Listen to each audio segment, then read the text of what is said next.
नमस्कार, आप देख रहे हैं न्यूज 30 एक्सप्रेस टीवी और मैं हूं आपके साथ मानवी ठाकुर। शुरुआत करते हैं आज की खास खबरों से। खबर यूपी के झांसी जिले से सामने आई है। शासन द्वारा भूमाफियाओं पर कार्यवाही के लिए निर्देशित किया गया, लेकिन भूमाफियाओं को बचाकर प्रशासनिक अमला किस प्रकार गरीबों के सर से छत छीनने का काम कर रहा है, इसका जीता जागती तस्वीर नगर पंचायत के नगर एरठ से सामने आई। नगरवासी अपने सर से छत छीने जाने की दहशत में बीमार पड़े हैं, तो कहीं रो रो करके अपनी व्यथा सुना रही हैं। क्या कह रहे हैं नोटिस में? क्या नोटिस में जो कह रहे हैं 3 दिन में खाली करो ना तुम्हारा फुलवा दिया जाएगा। अब बताओ हम कहाँ रहे हैं? अच्छा, कहाँ से नोटिस आए हैं आप लोग? किसने दिए? जी नगर पंचायत से आए हैं। तो अब जो है आप लोग क्या करेंगे जो है अगर आपको हटा दिया जाता है? हम अपने जो है बस मौत में है हमारी। अगर हम मकान जा रहे तो मर जाएंगे हम। कितने परिवार रहते हैं? लगभग पूरे कितने परिवार? दरअसल आपको बता दें कि यह पूरा मामला एरठ नगर पंचायत के अंतर्गत आने वाले एरठ नगर का है, जहां एरठ नगर वासियों में इस कदर दहशत का माहौल बना दिया है कि लोग अपने सर से छत छिन जाने की वजह से कोई बीमार हो गया है। कई नगरवासियों ने तो रो रो कर अपनी दास्तां सुनाई। दास्तां सुनकर आपके भी रोंगटे खड़े हो जाएंगे। नगरवासियों की माने तो नगरवासी करीब 40 से 50 सालों से नगर में यहां निवास कर रहे हैं, और इतना ही नहीं, करीब 30 से 35 वर्ष पुरानी नगरवासियों के पास हाउस टैक्स की रसीदें भी हैं। बाकायदा 30 से 35 वर्षों से नगरवासी टैक्स भी भर रहे हैं, लेकिन जैसे ही भूमाफियाओं पर कार्यवाही की बात जब जिले के अधिकारियों ने संबंधित नगर पंचायतों को दिए, तो नगर पंचायत ने भूमाफियाओं को साफ तौर पर बचाने का प्रयास किया। इतना ही नहीं, नगर के करीब 200 से लेकर 250 लोगों को नोटिस थमा दिए। 15 दिन में मकान खाली करो या फिर मकानों को ध्वस्त कर दिया जाएगा, वहां भी नगर पंचायत के बुलडोजर से। तो सुना आपने, नगर पंचायत का बुलडोजर बिल्कुल तैयार है, गरीबों के आशियाने उजाड़ने को तैयार है। योगी जी का बुलडोजर भूमाफियाओं पर कार्यवाही की बात कर रहे हैं, लेकिन नगर पंचायत गरीबों के सर से छत छीनने में लगा है। और नगर पंचायत का यह पहला मामला, जो पहला कारनामा नहीं है। एरठ नगर पंचायत आए दिन अपने अजब गजब कारनामों से चर्चाओं में रहता ही है। नगर वासियों ने अपनी अपनी व्यथा रो रो कर सुना। क्या करेंगे? मकान गिर जाएंगे तो हम तो कहीं जंगल में बसेंगे, कि नदी पे बसेंगे, कि रोड पे बसेंगे। क्या करेंगे भाई? छोटे छोटे बच्चा मासूम पानी बरसेगा, कहाँ जाएंगे? नोटिस ये मिले हैं कि यहाँ पे नगर पंचायत कहती है कि सरकारी भूमि और अवैध तरीक़ा से आप लोग यहाँ पर अवैध कब्जा किए हैं, ताकि अवैध कब्जा नहीं है, क्योंकि जब हम लोगों से पिछले करीबन 30-40 साल से तो इसका मकान टैक्स भी भर रहे हैं, और जब जो आवास आई भी थी तो उसका हम लोगों ने मानचित्र का 1400 रुपये भी कटवाया, उसकी रसीद भी कटवाई है। वो रसीद हमारे पास भी है, और अभी एक बार SDM साहब को भी दिखा चुके हैं वो। ठीक है, इसके बाद हम लोग वो मकान टैक्स भी भर रहे हैं, उसके बाद उन्होंने सबको नोटिस दे दिया, ताकि उन्हें ये पता नहीं है कि नोटिस गरीबों के लिए सरकार ने बिल्कुल नहीं किया, और सरकार को ये बदनाम करने की साजिश है, ताकि सरकार को बदनाम किया जाए, लोगों के दिमाग में कोई गलत फहमियाँ भर दी जाए। दिनों में वो लोग जो है कह रहा है कि हम बिलोदर चलवा देंगे, नगर पंचायत की जमीन में कब्जा किया आपने। कब से आप लोग रह रही हैं? 50 साल से हम लोग। कौन सा मोहल्ला है ये? यही है कजियाना। हाँ, कजियाना। आप लोगों को क्या नोटिस मिले हैं? कुछ हमको नोटिस ऐसे मिले कि घर खाली करो और आपका घर गिरेगा। जब सरकार ने कॉलोनी दी तो घर गिरावे की कहा है, और हम कावे के रह रहे। सन 83 की नदी आई थी, जब घर मकान गिर गए थे, सो हम लोगों ने बसेड़ा डाल लाए थे जब के रह रहे। अब उन्हें निकालने है तो एक तरफ से जहर सबके दे दे। सरकार बनाई तो जाके लाने नहीं बनाई कि सब एक तरफ से बड़े बड़े आदमियों को करे। हम घर में खावे के नहीं आज मंजूरी करके लिया, खा ले बच्चन के, और हम ही लोगन का मारे, बड़े बड़े इनका मारे सरकार। हम लोग तो तुम्हें का मारे, गरीब लोग। अब हम लोगन का मानने हैं तो मार डाले सरकार। इस पूरे मामले पर हमारी टीम ने जब भाजपा के जिला मंत्री अमित चौरसिया से जब बातचीत की, तो उन्होंने कहा, यहां एरठ नगर पंचायत हमेशा शासन को बदनाम करने की कोशिश में जुटा रहता है, और आए दिन कोई ना कोई ऐसे कारनामे करता है जिसकी वजह से नगरवासियों में अफरा तफरी मची रहती है।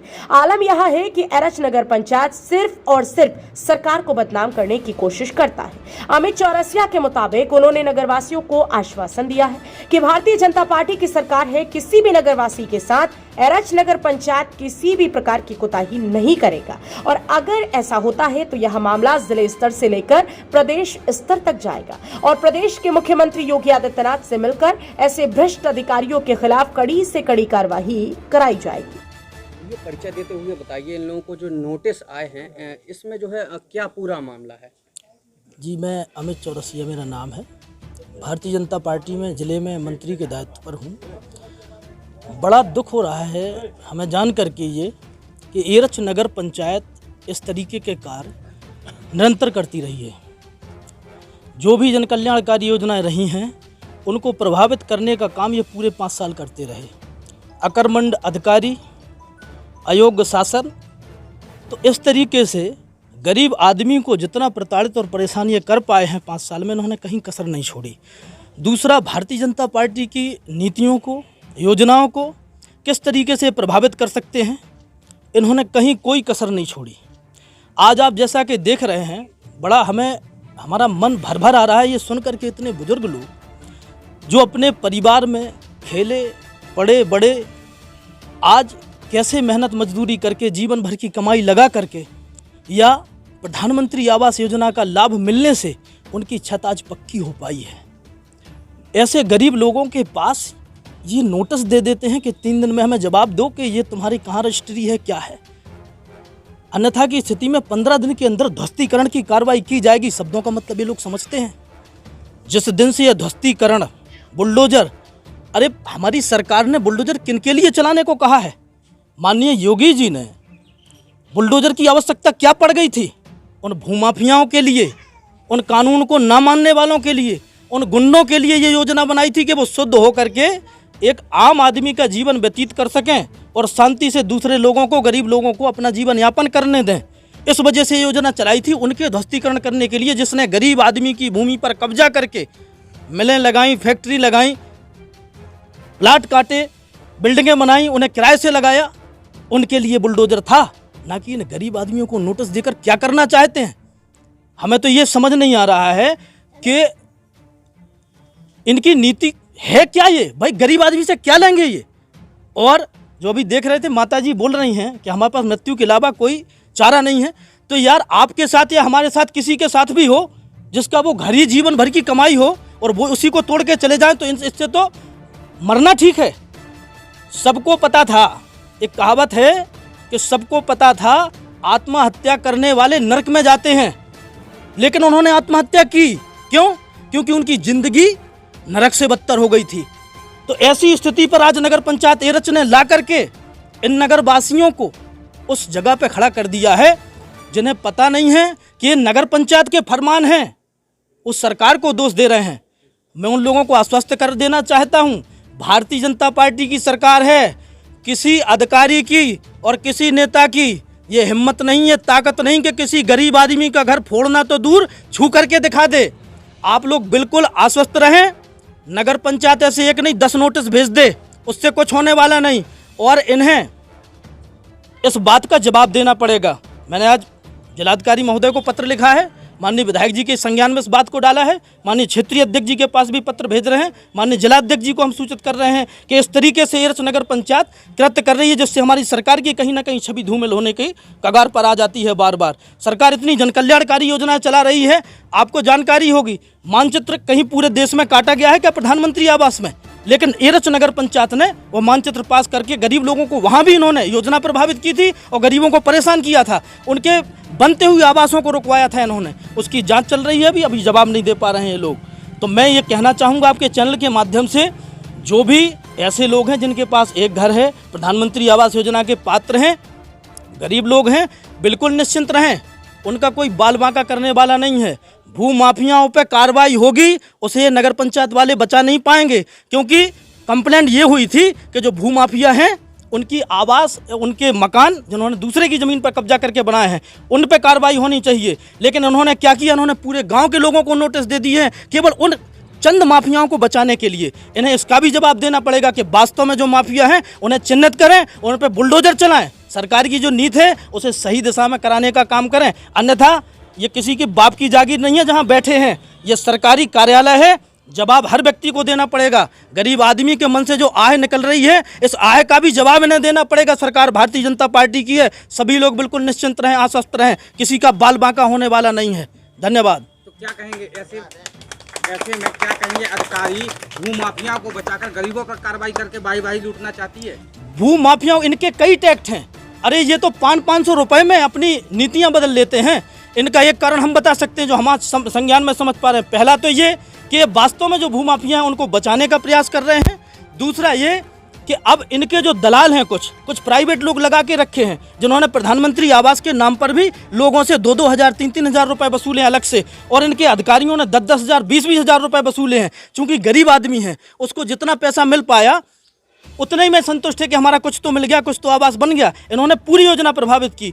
अब इनके वही दलाल फिर छूटेंगे और लोगों से जा जाकर बात करेंगे, तुम्हारा मकान नहीं गिरेगा, आप हमें 10 हज़ार रुपये दे दो। वो तो भाजपा के अधिकारी हैं, वो ऊपर से पैसा मांग रहे हैं। डीएम साहब ने आदेश किया है, आप 10 हज़ार दे दो, आप 20 हज़ार दे दो, किसी से कहना नहीं, वो तो हम हैं, हम आपका आवास बचवा देंगे। नहीं, योगी जी तो फरमाने पर तुले हैं।